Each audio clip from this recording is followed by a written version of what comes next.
faire une conférence à la boule de cristal sur les tendances au niveau de l'informatique en nuage. Parlez-nous un petit peu justement de comment les entreprises s'y prennent pour commencer, pour faire leur premier pas dans le nuage. Donc, quelles sont les tendances à ce niveau-là? D'abord, je pense que c'est de faire un constat de l'utilisation de l'info nuagique qui est probablement déjà en place quelque part dans l'entreprise. Il y a probablement quelqu'un qui utilise du Salesforce, qui utilise du Dropbox. Donc, c'est de regarder qui l'utilise, non pas pour voir quelles applications spécifiquement, mais où dans l'entreprise il y a déjà une initiative technologique qui a été prise pour faire des gestes concrets d'adoption d'applications indépendamment des directions données par TI. Typiquement, ce sont des dollars qui sont investis pour souscrire à ces applications-là et des décisions qui se font complètement hors du groupe des TI. Donc, je pense que pour les TI, il est important de l'observer, de poser des questions, de l'observer, et non pas, certainement pas pour pointer du doigt, mais pour comprendre où les initiatives, les pôles d'initiative se trouvent.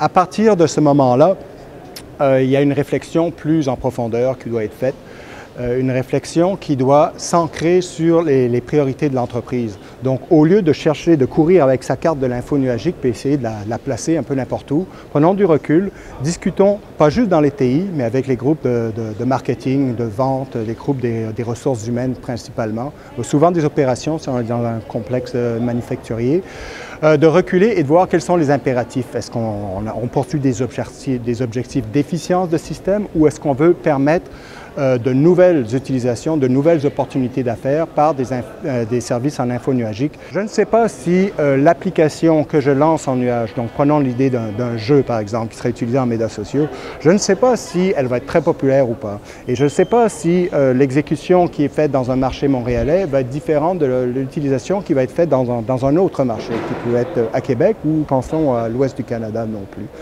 Donc, l'informatique en nuage vous permet d'installer ces applications-là et d'observer un peu le profil d'utilisation qui va être fait. De le laisser, voir la demande, stimuler la demande et voir la consommation du service qui est fait. Alors, en roulant en nuage, automatiquement, des ressources peuvent être allouées à la demande pour suivre la popularité de votre service.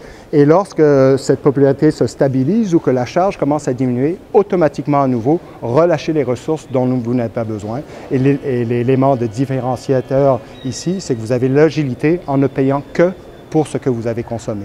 Et quels sont les risques? Vous avez parlé beaucoup des avantages de l'info nuagique ou de l'informatique en nuage. Quels sont les risques maintenant que les compagnies ne doivent pas négliger au moment d'adopter l'informatique en nuage? Bien sûr, la sécurisation des données. Alors, c'est un grand inconfort de dire que dorénavant, je roule dans un modèle où du moins une partie de mes données vont résider hors de mes infrastructures. Alors pour ça, c'est une problématique très juste. Maintenant, il faut le regarder avec une perspective aussi honnête, dans la mesure où les méthodes de sécurisation mises par les opérateurs de ces nuages-là sont de loin, les moyens sont de loin supérieurs à ce que la majorité des entreprises ici peuvent se permettre. Donc sécurisation physique, sécurisation logicielle, sécurisation des processus également et les certifications acquises. Il y a énormément de connaissances et d'argent d'investi pour garantir cette sécurité-là. Ceci étant dit, ça ne veut pas dire de mettre ces données aveuglément en nuage. C'est aussi de comprendre les données qu'on possède et avant de les mettre en nuage, c'est de savoir d'abord quel est leur niveau de sensibilité. Est-ce que je devrais les mettre en nuage? Et si je les mets en nuage, quel est le niveau de sécurité que je peux faire? En tant qu'entrepreneur, je peux prendre des mesures pour que, bien que mon information réside en nuage, elle soit toujours encryptée lorsqu'elle est stockée. Je peux prendre des mesures pour que, lorsqu'elle est transférée entre le nuage et mon appareil qui la consomme, les liens soient sécurisés aussi. Typiquement, ce sont des décisions qui impartissent à l'entrepreneur et non pas au fournisseur de services. Les options sont ouvertes, mais c'est à l'entrepreneur de comprendre l'inventaire de ces données et d'établir les bases d'une gouvernance de données pour déterminer quel est le mode d'utilisation et de transfert de ces données sécurisées. Merci beaucoup. Le plaisir. Bonne journée.